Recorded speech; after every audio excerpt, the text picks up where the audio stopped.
ഹരിവോം എല്ലാ സജ്ജനങ്ങൾക്കും എൻ്റെ വിനീതമായ നമസ്കാരം.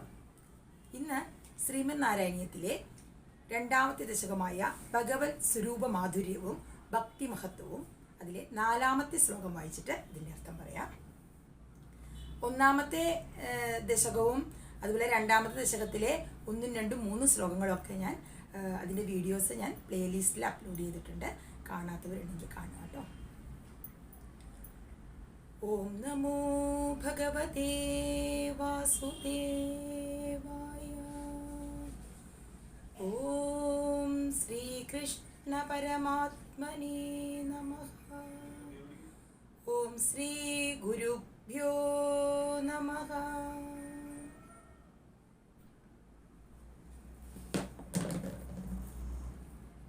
തത്താദൃക് മധുരാത്മകം തവ വപു സംപ്രാപ്യ സമ്പന്മയീ സാ ദേവീ പരമോത്സുകാ ചിരതരം നാസ്തേ സ്വഭക്തേഷു ഭീ തേനാസ്യാപദ കഷ്ടമച്യുത വിഭോ ത്വദ്രൂപമാനോജ്ഞക പ്രേമസ്തര്യമയാത് അജാബലബലാത് ചാബല്യവാർത്തോദഭൂ.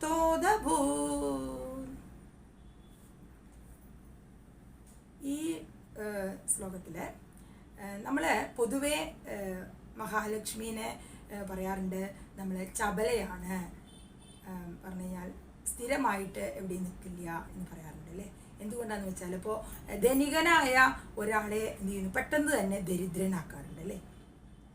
അതുപോലെ തന്നെ ദരിദ്രരായവരെ ചിലപ്പോൾ ധനികരുമാക്കാറുണ്ട്. അപ്പോൾ നമ്മൾ എപ്പോഴും പറയുന്നതാണ് മഹാലക്ഷ്മി എവിടെയും സ്ഥിരമായിട്ട് നിൽക്കില്ല, അസ്ഥിരയാണ് എന്ന് നമ്മളെല്ലാവരും. അതിപ്പോൾ അതിൻ്റെ കാരണം എന്താണ് എന്നുള്ളത് മേൽപ്പത്തൂര് ഈ ശ്ലോകത്തിലൂടെ പറയുകയാണ് കേട്ടോ. തത്താദൃക് മധുരാത്മകം തവ വപു. തത്താദൃക് അപ്രകാരമൊക്കെ ആയിട്ടുള്ള ആ മധുരാത്മകമായിട്ടുള്ള തവ വപു അങ്ങയുടെ ആ ശരീരം. തത്താദൃക് എന്ന് പറഞ്ഞാൽ അപ്രകാരമൊക്കെ ആയിട്ടുള്ള, എപ്രകാരമൊക്കെ ആയിട്ടുള്ള, നമ്മൾ മുമ്പത്തെ 3 ശ്ലോകങ്ങളിലായിട്ട് ഭഗവത് സ്വരൂപ വർണ്ണന അല്ലേ, എത്ര മനോഹരമാണ്, എത്ര മധുരമാണ് ആ ഭഗവാന്റെ സ്വരൂപം എന്നൊക്കെ വർണ്ണിച്ചിരുന്നു അല്ലേ. അപ്പോൾ അങ്ങനെയുള്ള തത്താദൃക് അപ്രകാരമൊക്കെയുള്ള ആ മധുരാത്മകമായിട്ടുള്ള തവബു ആ ഭഗവാന്റെ ആ ശരീരം, ആ സ്വരൂപം സംപ്രാപ്യ പറഞ്ഞ കിട്ടിയിട്ട് സമ്പന്മയി സാദേവി. സമ്പന്മയി എന്ന് പറഞ്ഞാൽ സമ്പൽ സ്വരൂപിണിയായിട്ടുള്ള സാദേവി ആ മഹാലക്ഷ്മി. അപ്പോൾ ഈ ഭഗവാന്റെ വക്ഷസ്സിലാണ് പിന്നെ മഹാലക്ഷ്മി ഉള്ളത്, വക്ഷസ്സിലാണ് വെച്ചിരിക്കുന്നത്.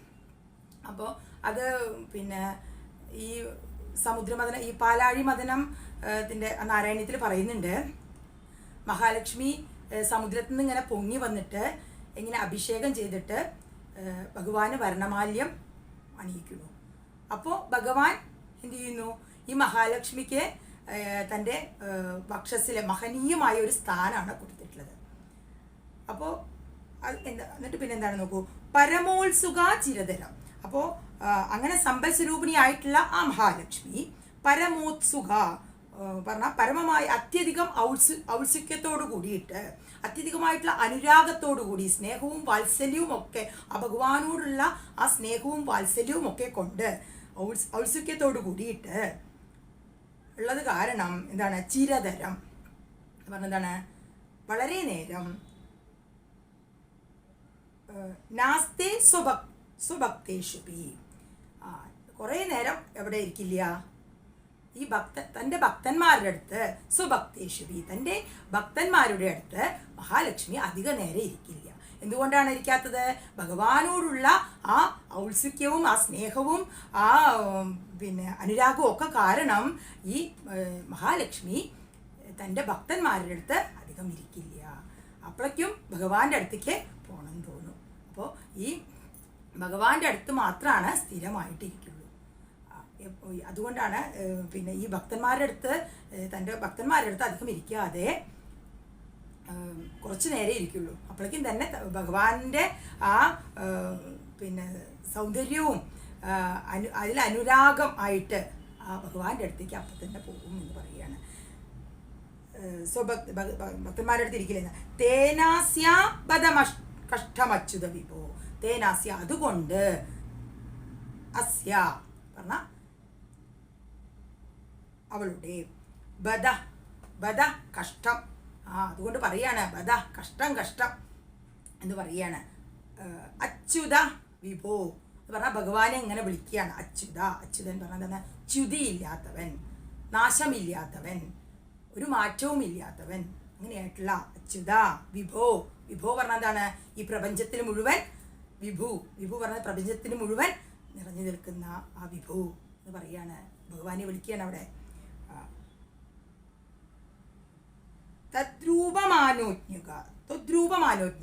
ത്വദ്രൂപം അങ്ങനെയുള്ള ആ ഭഗവാന്റെ രൂപം.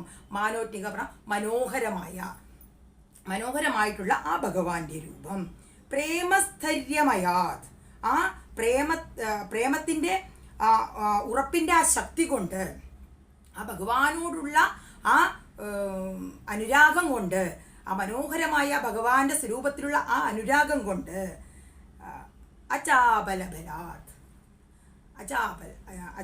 ചാബല്യമില്ലായ്മ. അപ്പോൾ ഈ ഭഗവാനോടുള്ള ഈ അനുരാഗം കാരണം, ഭഗവാനോടുള്ള ആ വാത്സല്യവും ആ സ്നേഹവും കാരണം എന്ത് ചെയ്യുന്നു? ആ ഭഗവാന്റെ അടുത്ത് മാത്രമാണ് സ്ഥിരമായിട്ടുണ്ടാവുള്ളൂ. ആ ചാബല്യമില്ലായ്മ ഉണ്ട്, എന്താണ്, സ്ഥിരമാണ്. പക്ഷേ എവിടെയാണ്? ഭഗവാന്റെ അടുത്ത് മാത്രമാണ് സ്ഥിരമായിട്ടുണ്ടാവുക. അല്ലാതെ തൻ്റെ ഭക്തന്മാരുടെ അടുത്ത് കുറച്ച് നേരെ ഇരിക്കുള്ളൂ. അപ്പോഴേക്കും എങ്ങോട്ട് വരും? ഭഗവാന്റെ അടുത്തേക്ക് പോരണം. ആ ഭഗവാനോടുള്ള ആ വാത്സല്യം കാരണം ഭഗവാന്റെ അടുത്തേക്ക് പോരണം, വേഗം എത്തണം എന്നുള്ള ആ വിചാരമാണ്. അതുകൊണ്ടാണ് എന്ന് പറയുന്നത്. ചാബല്യവാർത്ഥോദബോധ്. അതുകൊണ്ട് എന്ത് ചെയ്യുന്നു? അതുകൊണ്ടാണ് അങ്ങനെയുള്ള ഒരു പേര് ലക്ഷ്മി ദേവിക്ക് ഉണ്ടായത്. എന്താണ്? എവിടെയും സ്ഥിരമല്ല എന്നുള്ള പേര് ഉണ്ടാവാനുള്ള കാരണം അതാണ്. ഭഗവാനോടുള്ള ആ പ്രേമവും അനുരാഗവും വാത്സല്യവും ഒക്കെ കാരണം എന്ത് ചെയ്യുന്നു? തൻ്റെ ഭക്തന്മാരുടെ അടുത്ത് ഇരിക്കാതെ കുറച്ച് നേരം ഇരുന്ന് കഴിഞ്ഞാൽ അപ്പം തന്നെ എന്ത് ചെയ്യും? ആ ഭഗവാന്റെ അടുത്തേക്ക് എത്തും. അതാണ് ഈ ശ്ലോകത്തിലൂടെ നമുക്ക് മനസ്സിലാക്കി തരുന്നത് കേട്ടോ. അപ്പോൾ ഞാൻ ഈ ശ്ലോകം ഒന്നുകൂടി വായിക്കാം. തത്താദൃക് മധുരാത്മകം തവ വപു സംപ്രാപ്യ സംഭന്മയീ സാ ദേവി പരമോത്സുകാ ചിരതരം നാസ്തേ സ്വഭക്തേഷു തേനാസ്യാപദ കഷ്ടമച്യുത വിഭോ തുദ്രൂപമാനോജ്ഞക പ്രേമസ്ഥൈര്യമയാത് അചാബലബലാത് ചാബല്യവാർത്തോദഭൂത്. അപ്പോൾ നിങ്ങൾക്ക് ഞാൻ പറയുന്നതൊക്കെ മനസ്സിലാവുകയാണെങ്കിൽ നിങ്ങൾ ലൈക്ക് ചെയ്യുക, കമൻറ്റ് ചെയ്ത അഭിപ്രായങ്ങളൊക്കെ അറിയിക്കുക, മറ്റുള്ളവരിലേക്ക് ഷെയർ ചെയ്ത് കൊടുക്കുക കേട്ടോ. എല്ലാവർക്കും ഈശ്വരാനുഗ്രഹം ഉണ്ടാവട്ടെ.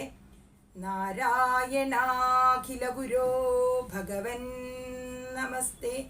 സർവത്ര ഗോവിന്ദ നാമ സങ്കീർത്തനം. ഗോവിന്ദ ഗോവിന്ദ. ഓം ശ്രീ ഗുരുഭ്യോ നമഃ. ഹരി ഓം.